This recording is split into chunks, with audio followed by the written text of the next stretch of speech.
और एक बार फिर से ट्रोलर्स के निशाने पर आ गए हैं शुभमन गिल। आखिर ऐसा होता क्यों है? क्यों नहीं हम क्रिकेट को एक अच्छी खेल भावना के साथ लेते हैं? आखिर ये ट्रोलर्स क्या होते हैं? क्यों ट्रोल किया जाता है? ये शब्द के मायने क्या हैं? लेकिन ताजा मामला यह है, जैसे ही शुभमन गिल ने आरसीबी के खिलाफ आईपीएल में शतक जड़ा, आरसीबी की टीम आईपीएल से बाहर हुई और एक अच्छा जो खेल भावना होनी चाहिए थी वो तारीफों के पुल भी बंधे और बंधे भी, लेकिन ट्रोलर्स ने उस वक्त अपनी हदें पार कर दी जब शुभमन गिल ही नहीं उनकी बहन को भी अभद्र भाषा झेलनी पड़ी। और ये पहली बार नहीं है, क्रिकेट में या कई बार ऐसा हुआ है कि ट्रोलर्स के निशाने पर अलग अलग खिलाड़ी आए हैं, चाहे वो युवराज सिंह हो, चाहे वो धोनी हो या विराट कोहली हो, गौतम गंभीर हो। आखिर ये सब हुआ क्यों? वजह सिर्फ एक शतक, एक खिलाड़ी की अच्छी परफॉर्मेंस, तो ट्रोलर्स सहन नहीं कर पाए। आईपीएल का मैच होता है, एक तरफ विराट कोहली होते हैं, एक तरफ होती है गुजरात की टीम। आरसीबी से विराट कोहली खेल रहे थे, शतक जमाया, लेकिन उसके जवाब में गुजरात की टीम ने मैच जीत लिया पंजाब के स्टार बल्लेबाज शुभमन गिल के शतक की बदौलत। यानी कि पहले विराट कोहली का शतक लगता है, लेकिन उसके जवाब में शुभमन गिल शतक लगाते हैं और टीम को जीत दिला देते हैं। उसके बाद होता है ट्रोलिंग का खेल शुरू। बहुत बार इस पर चर्चाएं हो चुकी हैं। ट्रोल शब्द क्या होता है वो भी समझाएंगे, क्यों निशाने पर आए वो भी बताएंगे।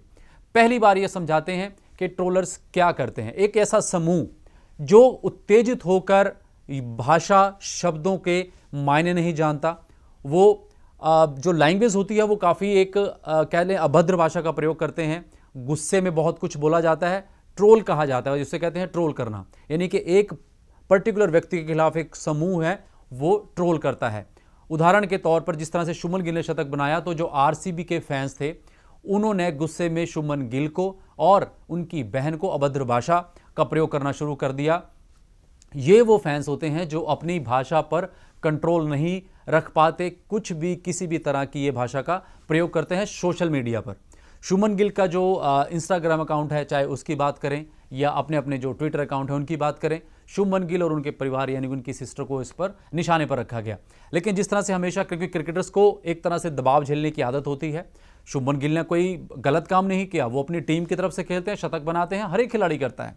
तो आखिर ये ट्रोलर्स क्यों इस तरह का बिहेव करते हैं, उसके पीछे भी की वजह है। ये जो ट्रोलर्स होते हैं, ये जो फैंस होते हैं, ये डाई हार्ड फैंस होते हैं। लेकिन इसके साथ ही इन फैंस को ये सलाह भी दी जाती है कि वो हार को पचा पाएं और जीत की खुशी मनाएं। लेकिन जब हार को नहीं पचा पाते तो अपना जो गुस्सा है वो अभद्र भाषा के तौर पर ये जाहिर करते हैं। हालांकि परिवार की तरफ से कोई प्रतिक्रिया अभी तक नहीं आई और ना ही शुभमन गिल ने अभी इस पर कोई पोस्ट लिखा है।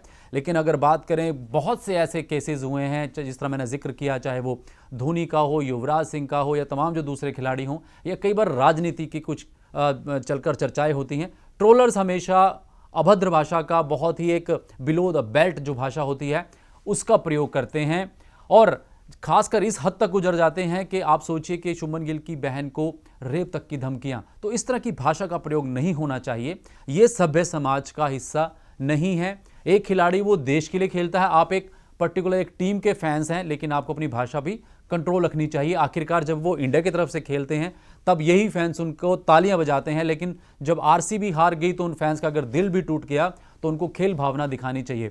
और लेकिन कहा जाता है कि जिस तरह से ये ट्रोलर्स जब अपनी अभद्र भाषा का प्रयोग करते हैं तो कहीं ना कहीं वातावरण जो है समाज का वो कहीं ना कहीं दूषित होता है। तो निशाने पर लेना और कहना, अपनी आप आवाज़ रख सकते हैं लेकिन इस तरह से नहीं।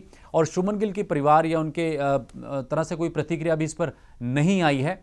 और बात जाते जाते एक और कि ये जो ट्रोलर्स होते हैं जब ये ट्रोल करते हैं तो एक इनका पूरा समूह जो है वो उसी लाइन पर चलता है। यानी कि जब आप किसी को गालियाँ निकाल रहे हैं तो वो पूरा एक समूह उस पर्टिकुलर खिलाड़ी को गालियां निकालता है। और खासकर आरसीबी के फैंस की बात की जाए, कुछ फैंस ने यह भी कहा है कि ठीक है हम आरसीबी के फैंस हैं, दिल दुखा आपकी पारी से, लेकिन आरसीबी की गेंदबाजी की भी कमजोरी थी। तो कुछ इस तरह के फैंस भी थे जिन्होंने हार पचाई और सभ्य भाषा का प्रयोग किया। हमने जब शुभमन गिल का इंस्टाग्राम में जो अकाउंट वो देखा तो उस पर कई आरसीबी के फैंस ने लिखा कि भाई अनफॉलो कर रहा हूं, दुख हुआ। ठीक है, ये सभ्य भाषा है। और कई ने लिखा कि शुभमन गिल आपकी तारीफ भी करनी पड़ेगी लेकिन दिल टूट गया आपकी इस पारी से, सभ्य भाषा। लेकिन कईयों ने बहुत ही खराब जो लैंग्वेज है ट्रोलर्स ने वो उपयोग की और एक मैसेज भी जाता है कि किस तरह से बिहेव जो है वो नहीं करना चाहिए। और खिलाड़ियों को भी ये पता है कि वो अपना काम कर रहे हैं, वो एक खिलाड़ी हैं, उनका काम अपनी टीम के लिए, चाहे वो अपनी स्टेट की टीम हो, चाहे वो अपनी आईपीएल की कोई टीम हो, चाहे वो इंडिया के लिए खेल रहे हो, चाहे वो काउंटी में कोई खेल रहे हो, जिस टीम से भी वो खेल रहे हैं उनका काम है अपनी टीम के लिए बेहतर करना। फिर चाहे कोई गाली दे या कोई प्रशंसा करे, वो एक अलग पार्ट होता है।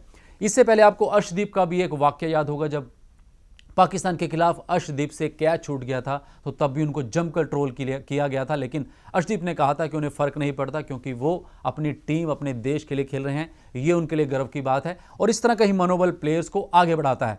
फिर यार एक बार फिर से ट्रोलर्स ने बेशक शुभमन गिल को और उनके परिवार के खिलाफ अभद्र भाषा का प्रयोग किया, लेकिन ये खिलाड़ी यहाँ रुकने वाला नहीं है। इस खिलाड़ी के जो खेल का जो एक अपना लेवल है वो बहुत बड़ा कर लिया है और आगे भी भारतीय टीम के लिए जिस टीम से भी वो खेलते हैं, उम्मीद है कि इस खिलाड़ी का प्रदर्शन इस तरह से कामयाब होता रहेगा। फिलहाल मुझे दीजिए इजाज़त। धन्यवाद।